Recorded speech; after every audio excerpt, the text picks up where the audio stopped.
Hello दोस्तों, आज की वीडियो में जानेंगे मुगल साम्राज्य का पतन कब हुआ था, यानी कि मुगल साम्राज्य का अंत कब हुआ था और किसने किया था। दोस्तों, इस जानकारी के लिए वीडियो के अंत तक जरूर बने रहें और जो न्यू यूजर हैं प्लीज़ सब्सक्राइब कर दें। मध्यकालीन भारत में मुगल साम्राज्य का पतन एक बहुत ही महत्वपूर्ण विषय है। आइए जानते हैं उसके बारे में। मुगल साम्राज्य पूर्व आधुनिक युग के दौरान मध्य एशिया के सबसे बड़े साम्राज्य में से एक है। उनकी भव्यता और धन संपत्ति की खबरें यूरोपीय देशों में चर्चा का विषय थी। अंग्रेज इन कहानियों से आकर्षित हुए और उन्होंने भारत पर शासन करने की योजना बनाई। यह संस्कृति विरासत सोने महंगे पत्थरों से समृद्ध था, इसलिए इसकी तुलना तुर्की और फारसी साम्राज्य से की जाती है। मुगलों की दरबारी संस्कृति बहुत परिष्कृत थी, लेकिन जैसा कि हम जानते हैं अंत में सब कुछ बिखर जाएगा। मुगल साम्राज्य के पतन के पीछे कई कारण हैं।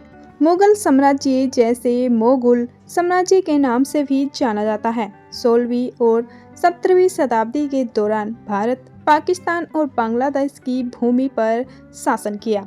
मुगल जातीय रूप से मुगल थे, लेकिन धर्म से वे इस्लाम धर्म के अनुयायी थे।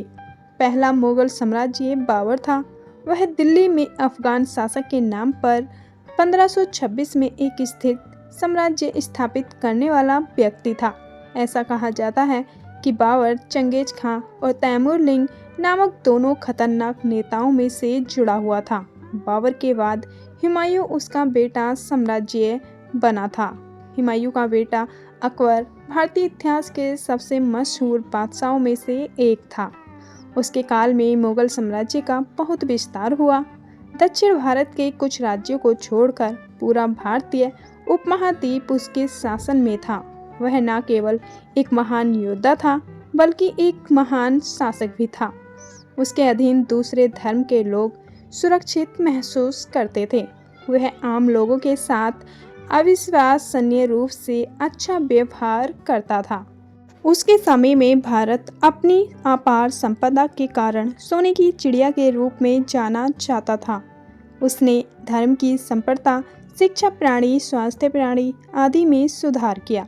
अकबर के बाद उनके बेटे जहांगीर ने 1605 से 1627 तक भारत पर शासन किया।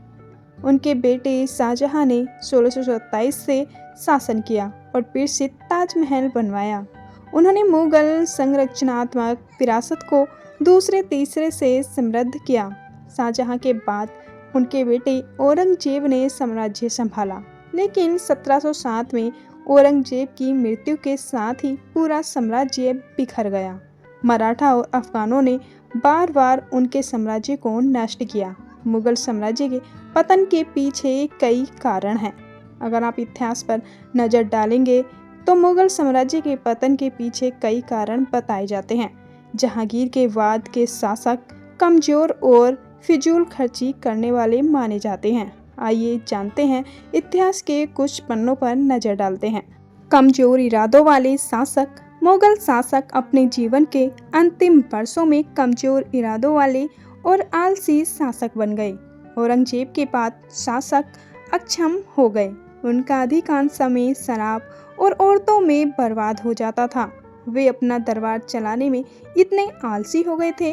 उनकी आकर्षक आदतें और विलासिता के प्रति प्रेम ने उन्हें बहुत बुरे शासक बना दिया और उनकी कमज़ोर मानसिकता मुगल साम्राज्य के पतन का कारण बनी।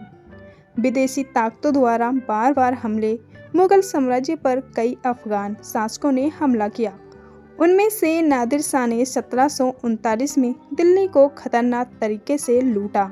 इसके अलावा तुर्कों और अन्य अफगान शासकों के बार बार हमलों ने मुगलों की सालों पुरानी ताकत को तोड़ दिया। मराठा साम्राज्य द्वारा बार बार आक्रामक। आंतरिक रूप से मराठा नेताओं द्वारा मुगलों पर उदारतापूर्वक आक्रामक किया गया। मराठी नेताओं को भयंकर योद्धा माना जाता है। मराठा शासक शिवाजी ने साम्राज्य की संरचना को भारी नुकसान पहुंचाया। दक्षिण भारतीय शासकों और राजपूत शासकों ने भी साम्राज्य पर भयंकर आक्रमण किए। गैर मुस्लिम लोगों के खिलाफ औरंगजेब की सांप्रदायिक नीतियों ने उनके साम्राज्य को बहुत नुकसान पहुंचाया। औरंगजेब ने हिंदू, बौद्ध और जैन धर्मों के हजारों प्राचीन मंदिरों और मूर्तियों को नष्ट कर दिया।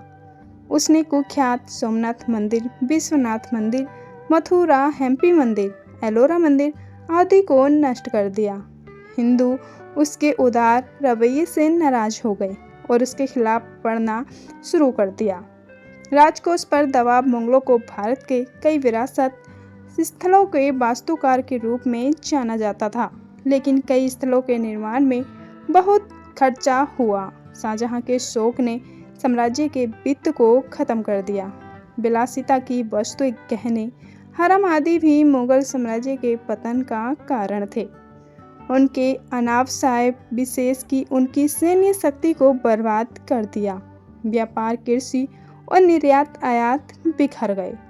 अंग्रेज हरकत में आए। अंग्रेज 1600 ईस्वी के बाद हरकत में आए थे। वे व्यापारी के रूप में भारत की धरती पर आए, लेकिन जल्द ही उन्होंने अपनी मजबूत सैन्य रणनीति से पूरे देश पर कब्जा कर लिया। मुगल अपनी हैसियत को अंग्रेजों के बराबर नहीं रख पाए।